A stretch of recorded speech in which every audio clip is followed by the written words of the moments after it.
Make a pick and roll with it. Betting weekly. Fast break. From coast to coast and way downtown. From coast to coast and way downtown. From coast to coast and way downtown.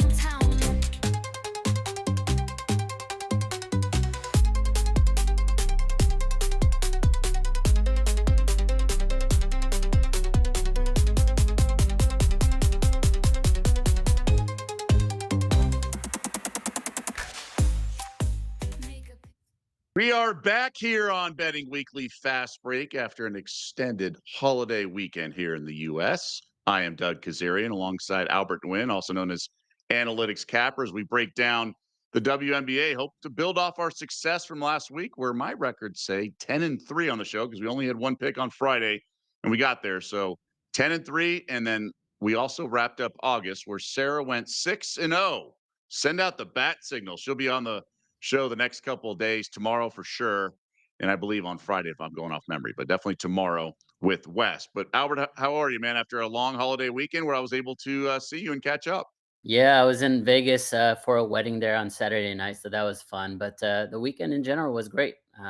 Like Doug said, I was able to hang out with him, spend time with him on Friday night into Saturday morning, of course. But it was all good fun, and I'm excited for not for sports in general, right? We have everything coming back, but we are on fire with the WNBA, and I hope to continue it this week.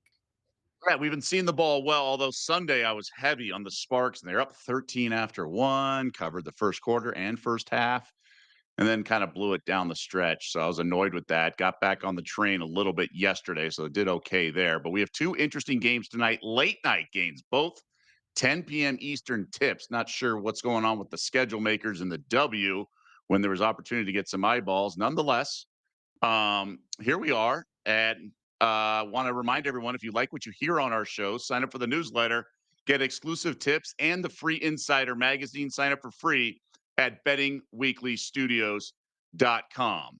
And let's talk about those games. We have the New York Liberty, who have fallen all the way down to the 5 seed right now. They still technically haven't clinched a playoff spot with only 4 games to go in the regular season for New York. But the Valkyries are right behind them, 2.5 games behind. Golden State, one of the most impressive expansion seasons ever. If they can pull this off and get into the postseason, obviously the odds are in their favor. But in terms of this game, New York's road chalk here, 156.5. Liberty are just 2-6 ATS in their last 8, seemingly on cruise control. Sabrina's missed the last couple games, but on paper, they're obviously far more talented than Golden State. Can you trust the New York Liberty here, 6-point road favorites? It's hard to trust them, right? For all those reasons you mentioned. We also, we need to talk about Golden State at home. They're amazing. Golden State in the first half, especially at home, they're amazing. But 6.5 points, that's more than two possessions. They're expecting not a close game. They're expecting the Liberty to come out and kind of dominate this. I actually see a different. I think Golden State might win that first half. I definitely like them for the spread, but they might win the first half, and then I think the Liberty will then lean on them and get it done in the second half. So I'm gonna stay away from the spread altogether. I'm gonna look into if Bet Rivers has like an exact result. If there's a A Golden double State, result. yeah, Golden State win first half, Liberty win game, I would be all over that right now. Like I said, New York hasn't clinched a playoff spot, but they do end the season against the Mystics at home and then at Chicago. So they should be there, but they're trying to find the groove. Sabrina Nescu officially listed as questionable. So that's not really an option in terms of just kicking your feet up. Now, I will say Brianna Stewart had some very strong choice words the other day about how what they're doing is not cutting it. And they just lost by 17 Saturday night in Phoenix. And this team is, uh, they did beat the Lynx and they did beat the Sparks in LA. I think those were two solid wins, right, on the road against LA. Give them credit for that one. But it's a lot of wins against Dallas and Connecticut and Washington. Other than that, so I can't lay chalk at Valhalla, especially with this Valkyries team playing so hard and so connected and so, they're so well coached. I lean to the Valkyries +6. I wanted the hook, but it's funny that the market, the math guys who shape the market, Albert, just hate the Valkyries all year Yeah. because player wise, from a rating standpoint, they're not good because obviously these were teams and players that were not protected in an expansion draft. But collectively, they've been fantastic this year. So I trust my eyeballs. I know oops, and they play well. Now, there are times where they're just overmatched and they're just not good enough to be on the same court. Like they got blown out in the second half against Phoenix not too long ago. Sometimes the talent gap is just too wide. And if the other team plays well and is well coached, then that's going to happen. But can we believe in the Liberty to deliver? Now, this could be a great starting lineup if Sabrina's plays, and then they're just so loaded. But I don't know. I think the spot is tough for the Liberty. Sorry to bet against them because I think Stewie's comments will rally the troops, so to speak. So I think we see a strong performance, but they have trouble against strong defense like that shows resistance, and then they just settle for like contested shots or off balance threes. Now sometimes there's just too much talent here, and with Stewie back, obviously she's good. But their defense is really weak, and the Valkyries are going to have open threes, and I believe the Valkyries lead the W in the most 3-point attempts per game. So that's why I'm seeing it both sides. I'm talking out of both sides of my mouth. It's a pass, but it would be Valkyries or pass for me. Yeah, another couple tidbits here. Although Golden State will be hosting this game, the rest advantage is severely on New York side. Golden State, this is, I believe, the third game in 4 nights. They had a Hmm, back to back, had a night off, and then they're hosting tonight. Whereas the Liberty, they haven't played since the 30th, right? So, um, Sunday.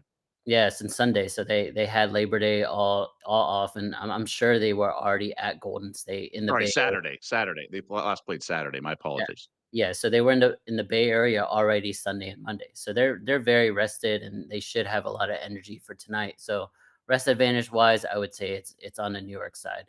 But this is a tough team to play against at home, and although New York hasn't officially clinched from a mathematical standpoint for the playoffs, it does seem like they're in cruise control. Whereas Golden State, they're fighting for their lives. It seems like for every single game. I think that's where the math guys, there's some shortcomings when it comes to just looking at the numbers and just looking at the math.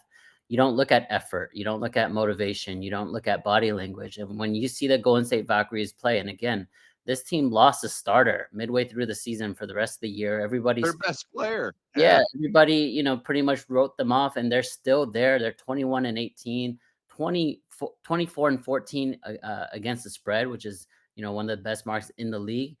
And then conversely, you have one of the worst marks ATS against the league in the Liberty. They're 14 and 24. So it's everything here points to Golden State. The talent discrepancy is something that a little bit scary for me, and so that's why I'm going to lay off. With all that being said, I think my favorite play, and maybe it'll become official towards the end of the show, but I do like the under.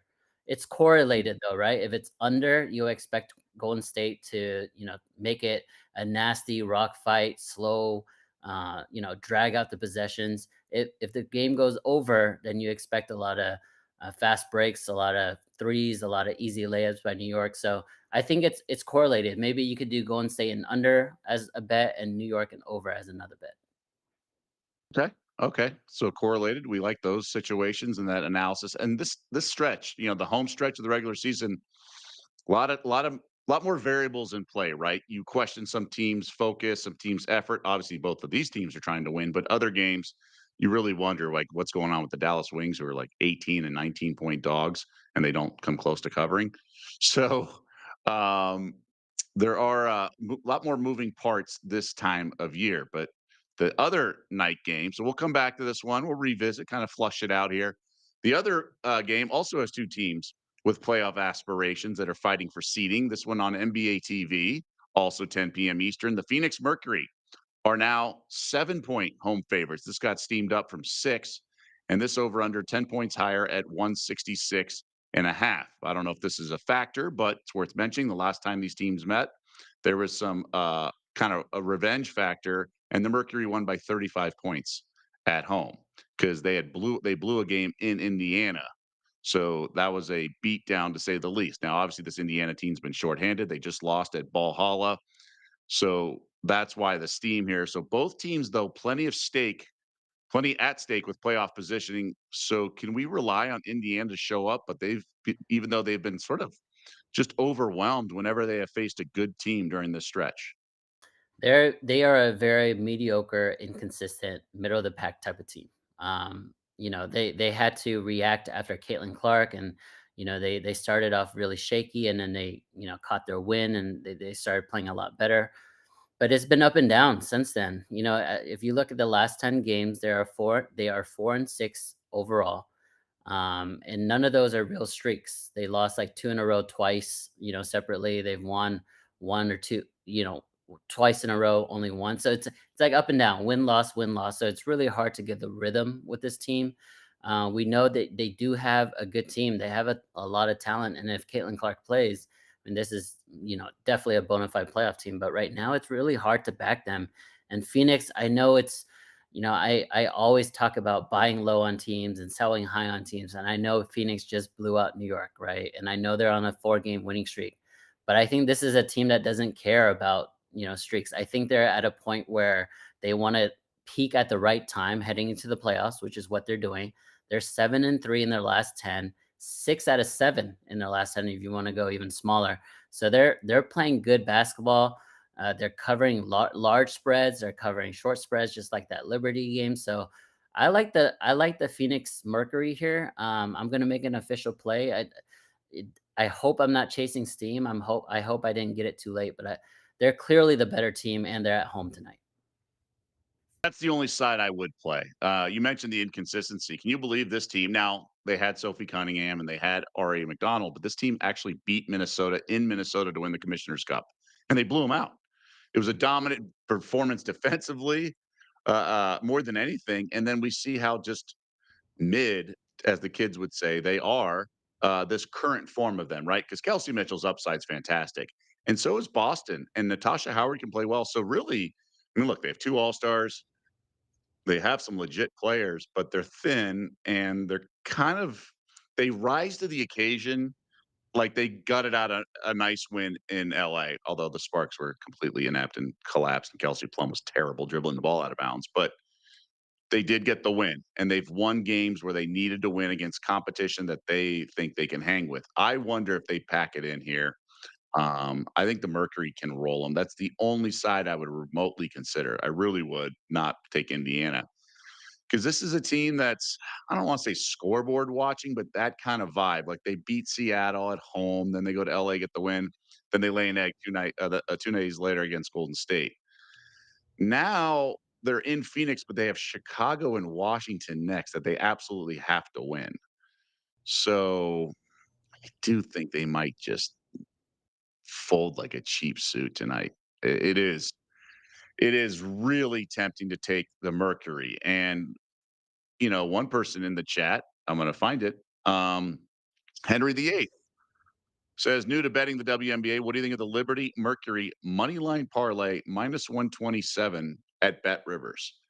I can get behind it. My concern would be the Liberty. I mean, this this this Valkyries team definitely beats teams, but I think the Mercury money line might be the right play, to be honest. Just lay it. There's value on favorites sometimes. Sometimes you just have to pull the trigger. And 315 is not crazy. I do think they're going to win, but I guess the pushback I would give myself would be I think if the Mercury win, they're probably going to blow them out by 12 to 15. What do you think? No, exactly. So I agree with you. I think there's value even minus 500 money lines, right? There's value if you look at the expected result, and we both agree that the Mercury are going to win tonight. But I would take it a step further. I don't think it's going to be a close game. Like I don't see them playing in a tight game and then squeaking it out in the end.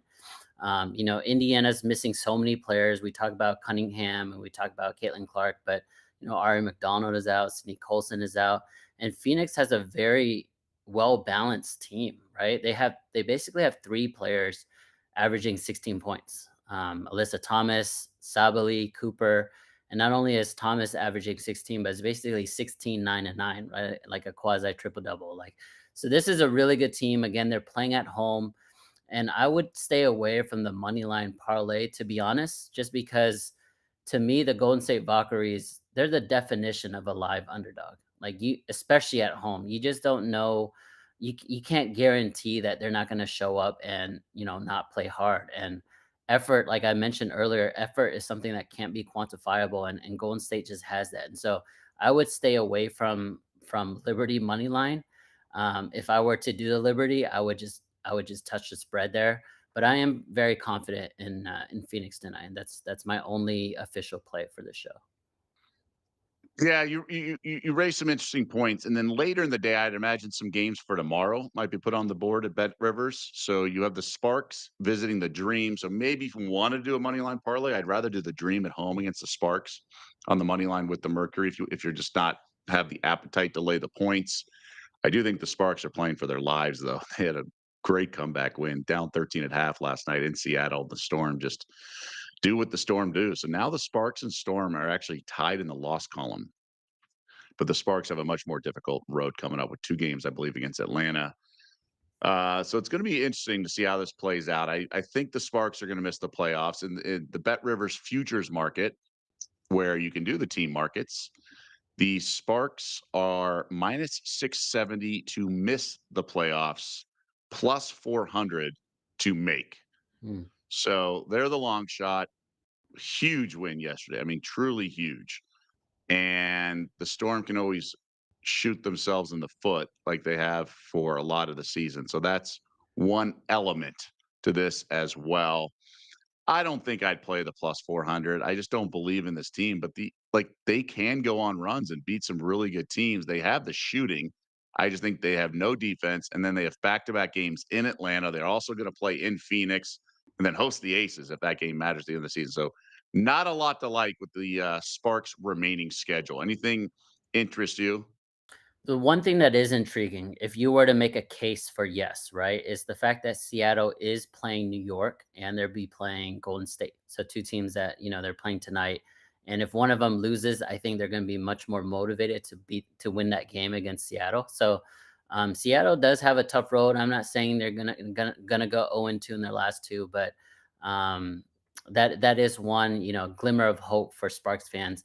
I would say the bigger chance. Let me look at the schedule here. I want to look at Indiana's schedule because they're basically tied with Seattle.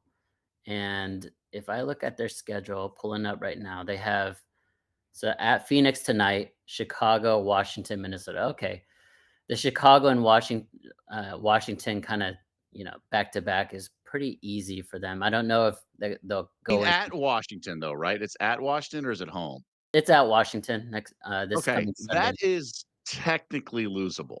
Mm.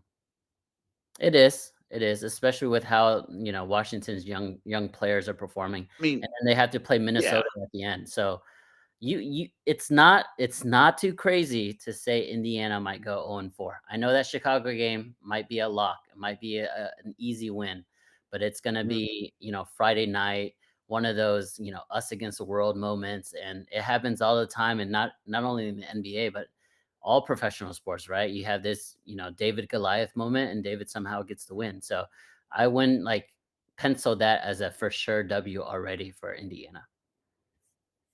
they're 10-1 to miss the playoffs. And then there's conspiracy theory would say lay the big number because the league's not going to allow Caitlin Clark to miss the playoffs. So on the screen is the Storm. They could keep collapsing. They're 12-1 to miss the playoffs, but the Fever are 10-1. And there's the conspiracy theory, like I mentioned. Um, I think they have too much talent. They're gonna beat Chicago or whatever. What's interesting is the race for losses. So the Mystics. Let me bring out my sheet here.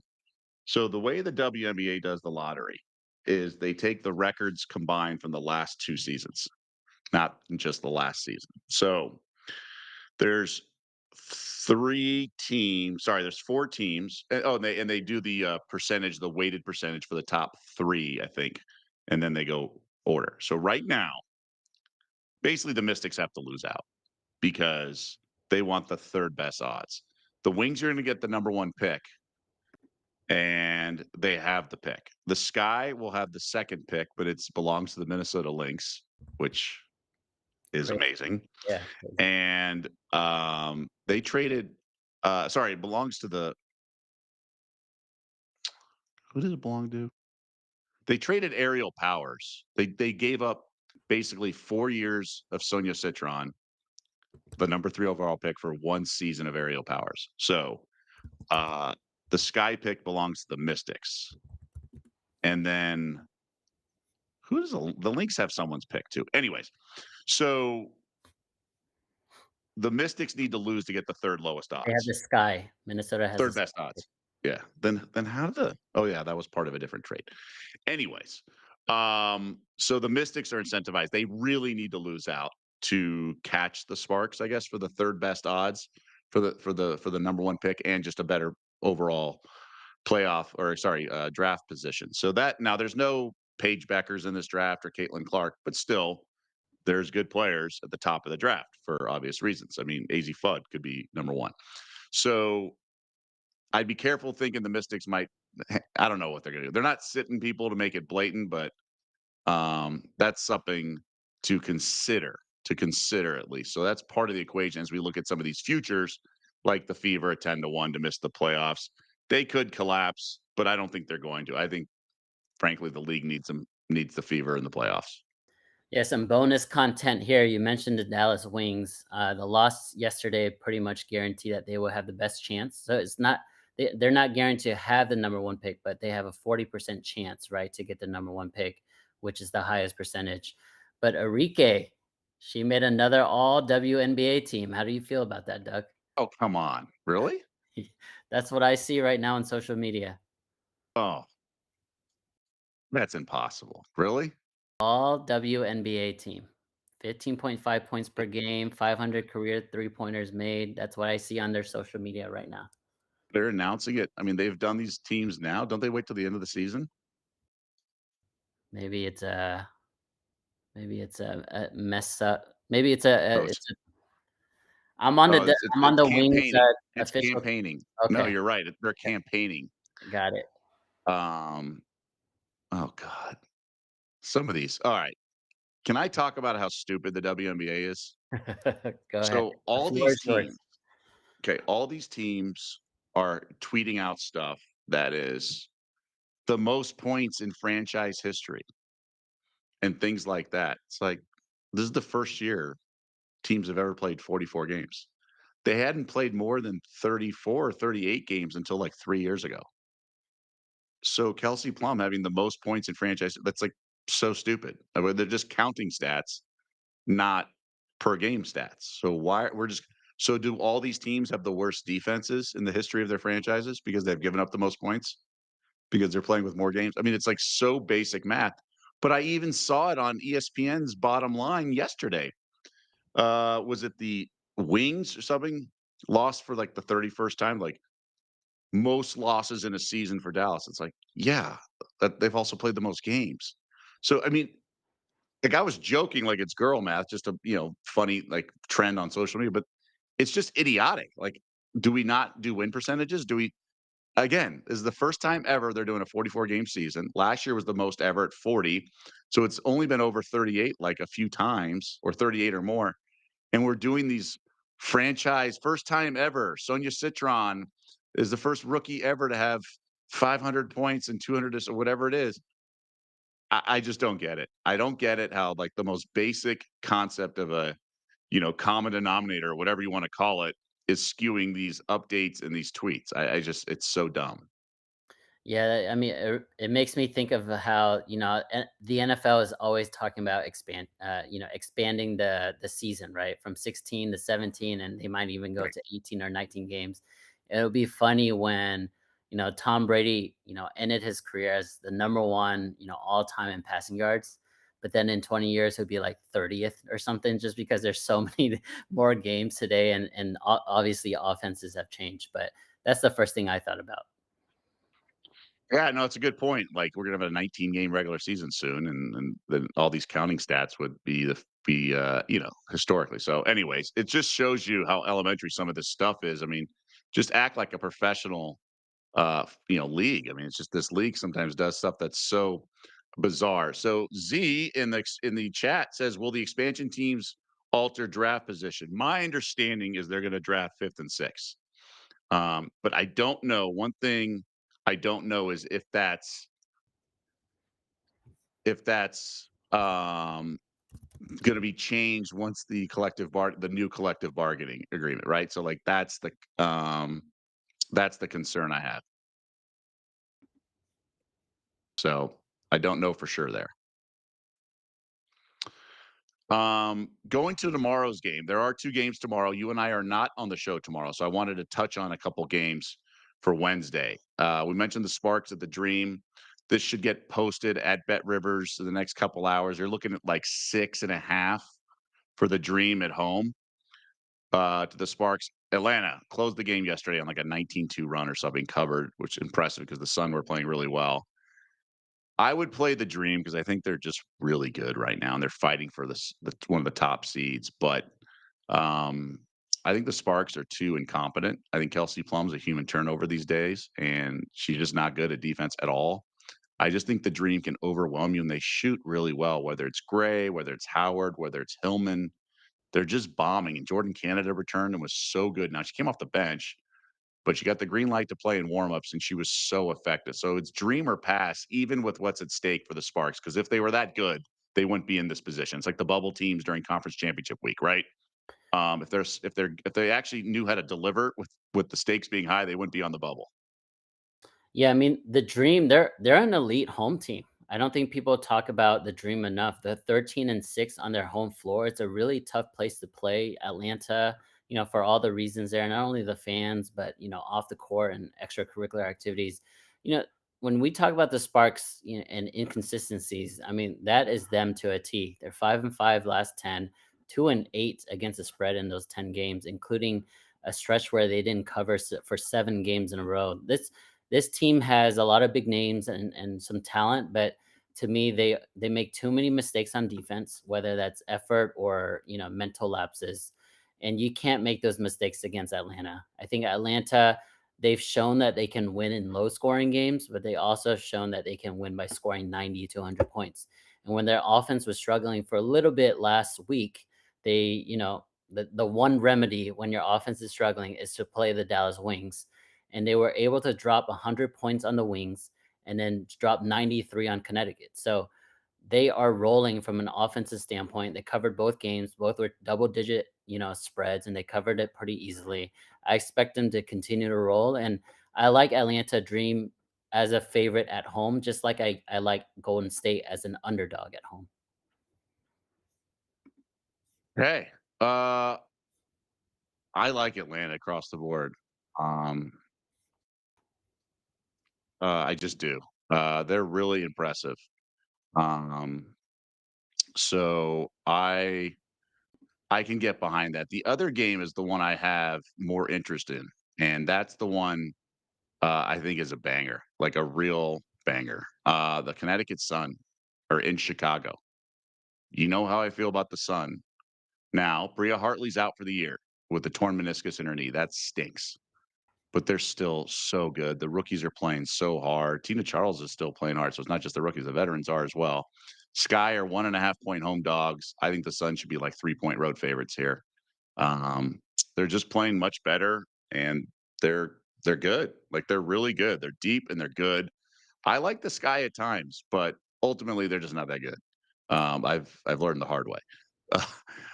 They've lost 4 in a row. Before that win was a 5 in a row. I mean, they're just had a 10 game. I mean, they stink, and I think they're the worst team. So I would take the Sun, even as road chalk. I think this is a banger. Now they should be incentivized, so they're not the 2 year lottery thing. They were so good last year. They were 28-12.